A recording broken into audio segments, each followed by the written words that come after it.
Hello everyone and welcome back to Let's Play Touhou Luna Nights.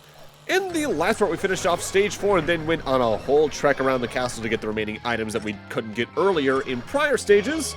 And now it's time for us to go finish off stage 5 here and end off the main game. There's a distinct reason I say the main game, but I'll talk more about that once we actively reach the end of this stage. So, since we already have the key we needed to access later parts of this stage, we're more or less on a more linear trek here through the end of the stage in general. With that said, while I think we're past the most dangerous part of this stage up until the final boss, there's still some things that can really mess you up if you're not careful along the way. Highly specifically, once we enter the next screen, pretty much every enemy moving forward is something on the tier of the Frankenstein's monster, these flying gargoyle enemies, the dragons that hatch out of the egg. So things that, in general, do a lot of damage and also have a ridiculous amount of health. With that said, if you're trying to do experience grinding, this is largely one of the best places to do it in the game. Though there are overall better grinding spots for experience and gems alike. If you actively want to try and find some of those, there's a really good interactive map for this game on GameFAQs by Chris_Gunsu that actively has optional things for you to activate that will show you the best places to grind out specific gemstones or experience in general.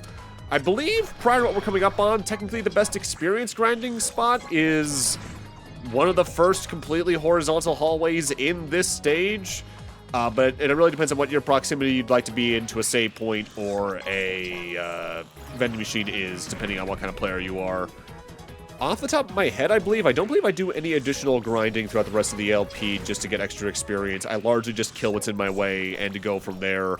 But trust me, if you're new to the game, I would maybe recommend finishing what we're upcoming at least level 18, but preferably up to 20, just so you have that little bit of extra HP and MP barrier, just to help you take an extra hit or two along the way.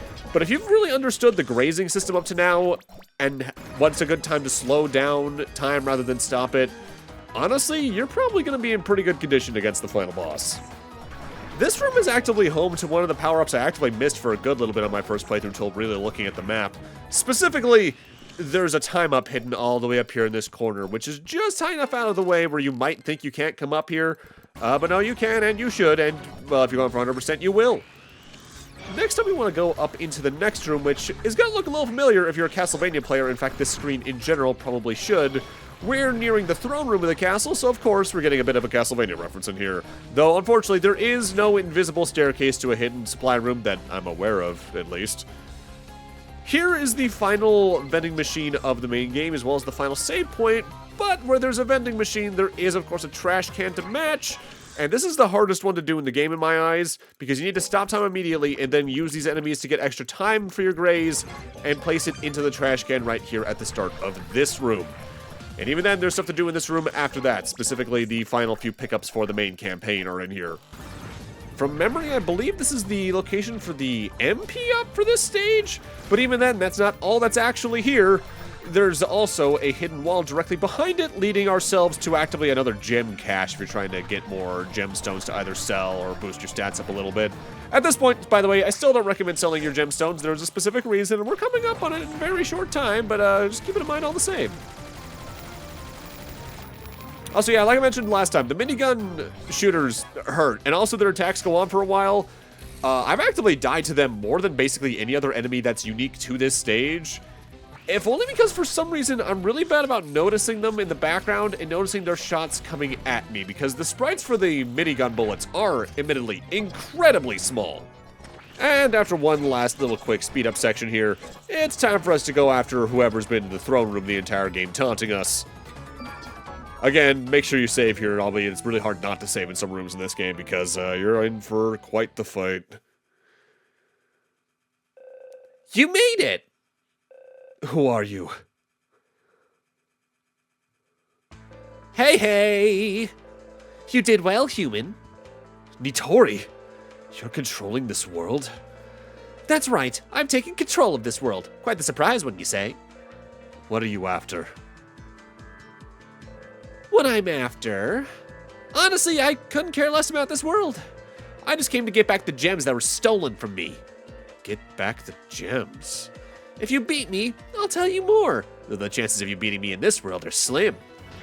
Phase 1 of the final boss is Nitori in her robot, And this actively can be a bit of a rough fight, if only because there's very little tell to a lot of the attacks. You have to react here rather than try to be aggressive in a lot of cases.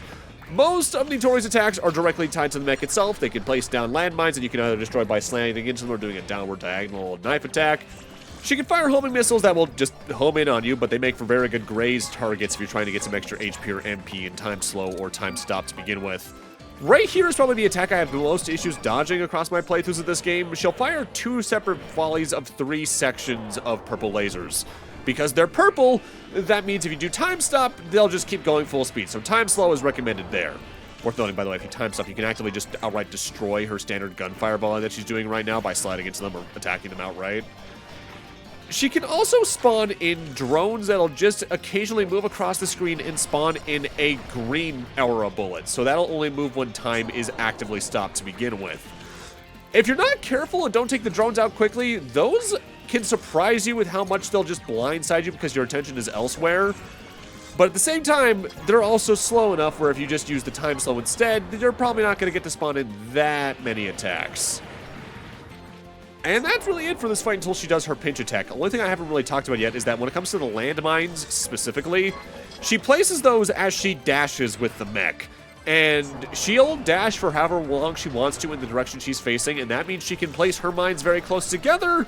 She can place them all clumped together. It really just depends on what she's feeling like. Also, don't try to jump over the mines. If memory serves, they have a large enough detection circle where that'll still cause you to get hit. I mentioned earlier in the LP that there's sometimes where it feels like the bosses are shorter than they actually feel like when you're playing, and these are good examples of that, but not for nothing. The final boss phases on top of what remains throughout the rest of the LP are long fights usually that also feel like long fights, so be prepared for a potential marathon depending on your level. Well now, aren't we feisty? Guess I don't need to hold back with this weapon. So her pinch attack is that she'll fly the mecha into the background and do a drive-by of machine gun fire aimed directly at you. You can dodge this by standing directly in front of one of the statues that are in the background. Honestly, partially just due to genre savviness, I was fairly certain this game was going to have a 2-phase final boss. But when I first got here and saw that that was her pinch attack, that effectively confirmed it for me, because I think that's honestly the easiest pinch attack in the game to dodge outside of maybe Mei Ling's. And even then, Mei Ling gives you a little bit of an extra time to react because she's the first one that you have to dodge like that. So it really is not that big of a danger here. Once you get her health down, though, that's when the real fight begins. Also, just in general, good sum-up recommendations for this fight. The chainsaw is just universally useful, but not for nothing. The Holy Sword can actively do pretty well here, taking out the drones or the landmines that Nitori will spawn in along the way as well. Also, I do like that she has a face on 3 screens in the background that actively do react when they take damage. That's a fun little detail there. Impossible!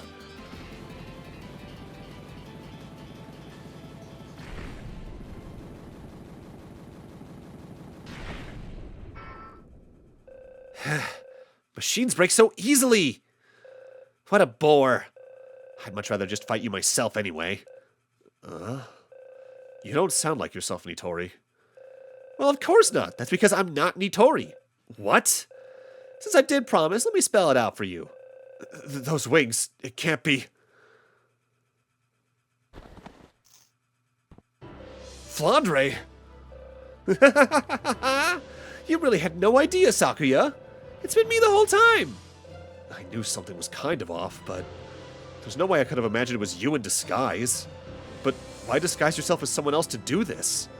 Well, the thing is, my sister is such a terrible person. She took my precious gems and used them as magic crystals to make this world. Magic crystals? You mean all the gems I picked up in this world? That's right. They're all treasures I've worked hard to gather. My sister took them all while I was sleeping. Ah, I see. That's why Mistress said she had a hunch about who was responsible. She made this world out of my treasures and left me out of her fun. That's why I've sealed you both in this world, so you can reflect on your actions. Huh? But this has nothing to do with me. Of course it does. You were having fun, weren't you? No, I was pretty much brought here against my will. Well, if you beat me, I guess I can make a special exception and forgive you. It's a promise, then.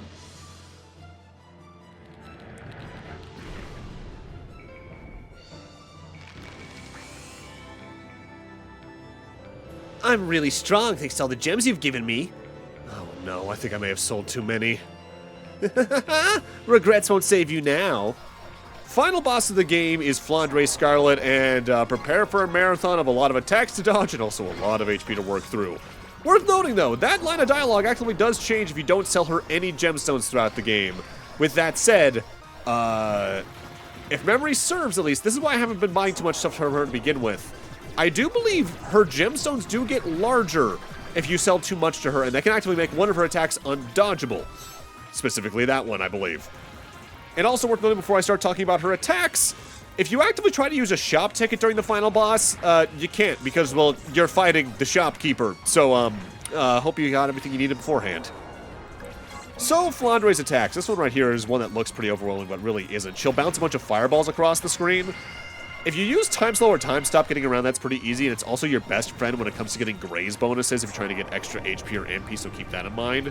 She can spawn in a bunch of walls of emeralds that'll only move if time is stopped, and that can be surprisingly hard to get around if you're not paying too much attention to where they are. Thankfully, though, you can destroy them. The bite attack she kind of does with her wings down on you. You need to stand directly below her to dodge. And noticing when she's going to do it can be a bit of a tough thing, I won't lie, but her wings do move noticeably upwards before she uses it. She'll spawn in these little options that'll just rain down projectiles left and right, up and down as they rotate around the screen. That's also a really good thing to get some extra grazes in on. She'll take a bit of a note out of Hidden Phantom's playbook from Mega Man Zero and spawn in 3 copies of herself. They'll just rain the fireball attacks down to you at that point at random. With that said, you can tell which Flandre is the real one and end the attack early by using time stop and looking for which one has an active graze meter above them. I believe she tends to do that attack 2 or 3 times in a row, depending on her mood, really. Probably the scariest attack to dodge in this fight is her pinch attack. But it's more just scary to dodge for how overwhelming it looks, similarly to Remelia's own pinch attack, but we won't see that for a little bit still in the fight. Like with the Nitori half of this final boss, the chainsaw is just a universally good sub-weapon here because, well, as I've already mentioned, like most boss fights in the game with the exception of Mei Ling, she's always in midair, so a chainsaw's arc is just going to be really good.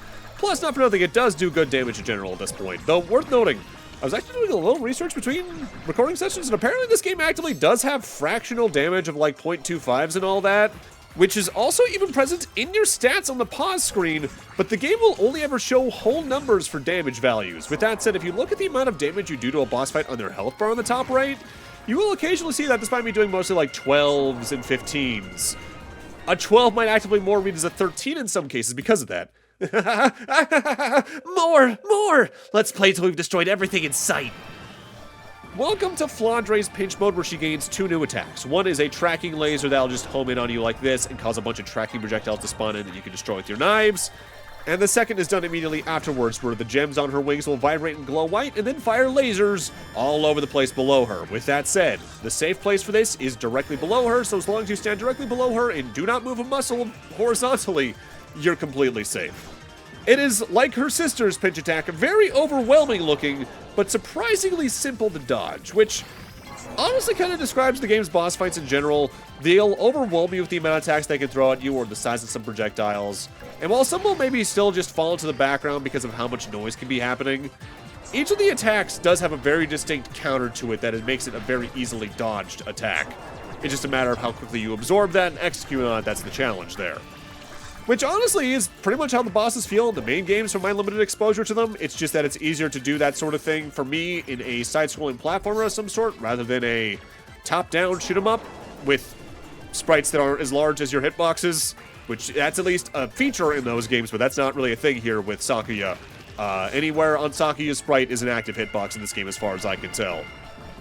Honestly, what is really good about this game's boss fights is that they can be very overwhelming, but if you look at each attack on its own, you can slowly figure out the way it works and figure out how to get around it, which is very reflective of actual Touhou main series in that regard. And it's also part of what I like about playing games like Mega Man and all that. I like boss pattern recognition as long as there is still fair reaction time to the boss patterns. That's why I really like the Souls-like games, as I've learned over the last like year and a half or so. And what I also really didn't like about that new Ninja Gaiden, because, wow, that game gives you basically no reaction time unless you're playing on, like, a custom difficulty mode that slows down the game. Yeah, I'll probably cover that in the new Shinobi at some point. I much preferred the new Shinobi to the new Ninja Gaiden, which, honestly, kind of surprised me, I won't lie. Perhaps the worst part about this fight, depending on the type of player you are, is if you took a lot of hits during the Nitori fight, you're going to be really low on anything coming into this fight. And while the grazes can help you get around that, you're probably not going to have the reaction time to really figure out how to graze off certain attacks super quickly. But I suppose at the end of the day, that's sort of the learning process with attacks like this to begin with. And not for nothing, you can also literally stop time to take a moment to try and absorb what an attack does, with the exception of this attack, which acts like it stopped anyway until you stop time. Oh, also, because I haven't talked about it yet, all 3 final boss tracks in this game are incredible. The adaptation of UN Owen is sort of that plays during the first half of the Flandre phase is probably one of my favorite songs in the game, because that was probably one of the first Touhou songs I heard in general, dating back to, like, even early 2010s, maybe late 2000s at that point, still on, like, relatively early YouTube. Ah!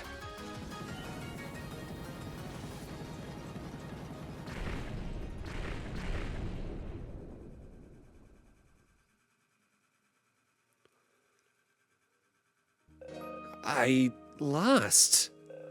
You're also unfair. You never tell me anything. And you use my precious gems without asking. You, my sister, and even Pache. I hate all of you. Flandre.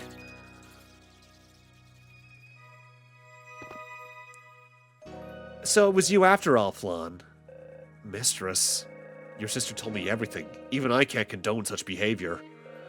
I know I was wrong, but I was planning on returning the gems soon. And after giving them back, you just start playing without me again. Mistress Familia. Okay. Next time we'll play together, Flan. Really? It wasn't right for me to use your things to keep all the fun to myself. I'm sorry, Flan. How about we work together on the next stage together when we get back? Yeah! I'm so glad we could put all this behind us. Just so we're clear, Sakuya, this means you'll be invited again. Well then, let's go home. Put on the tea when we get back, Sakuya. Yes, mistress.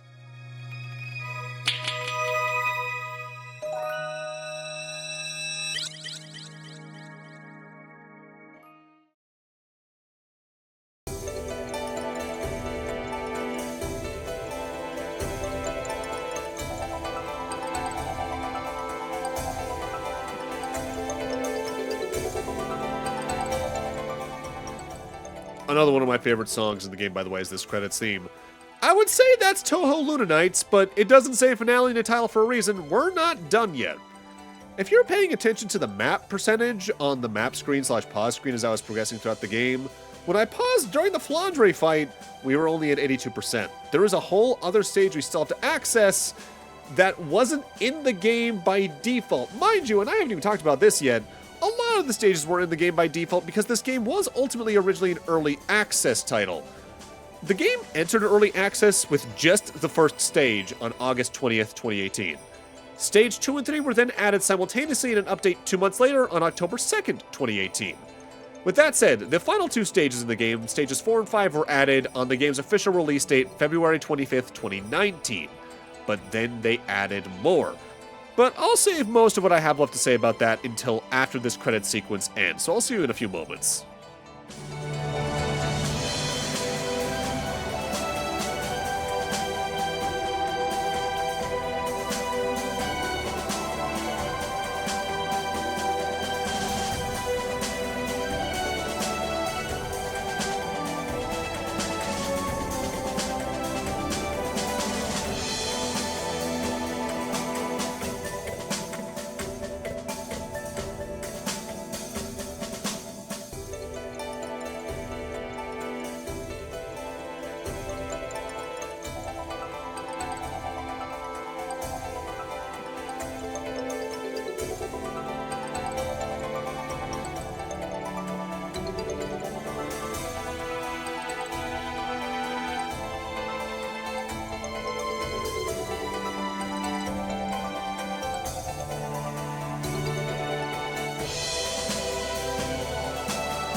The White Shrine Gate has been unlocked.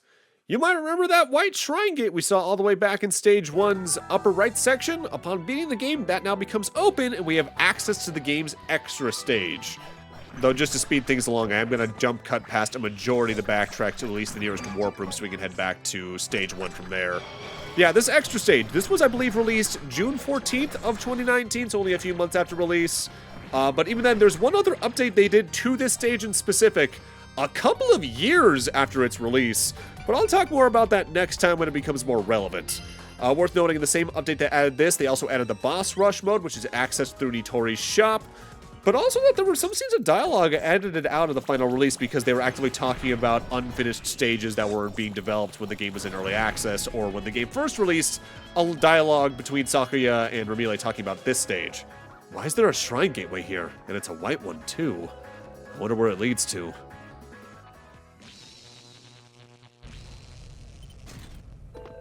Hey, hey, human! How's it going? Oh, hi, Nitori. Here on business again? Business? Or are you still after those gems? Gems? Who cares about some stupid gems? All I care about is gadgets. But forget about that. We've got trouble. What's wrong? This world is falling apart.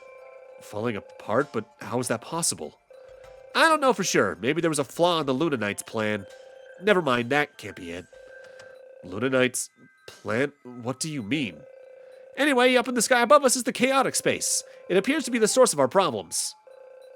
Chaotic space? It's a dangerous space not originally in the plan, so someone better go find out what's behind it.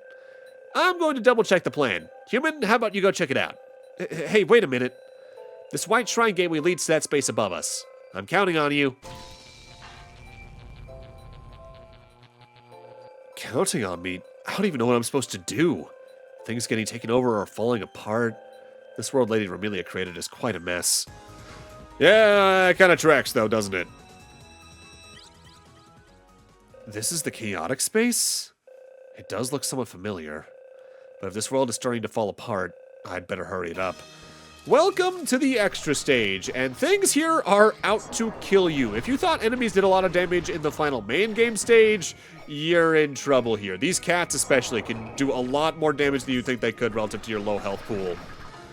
With that said, this is also the best place in general to grind out experience, gemstones, and anything like that. Just watch out for the occasional little disguised fox spirit that's out to just jump you and do a lot of damage. But with that, I'm going to need to end this off here. Thank you guys for watching, and in part 6, we're going to venture through a majority of the extra stage before reaching just before the end of the game for real. See you guys then.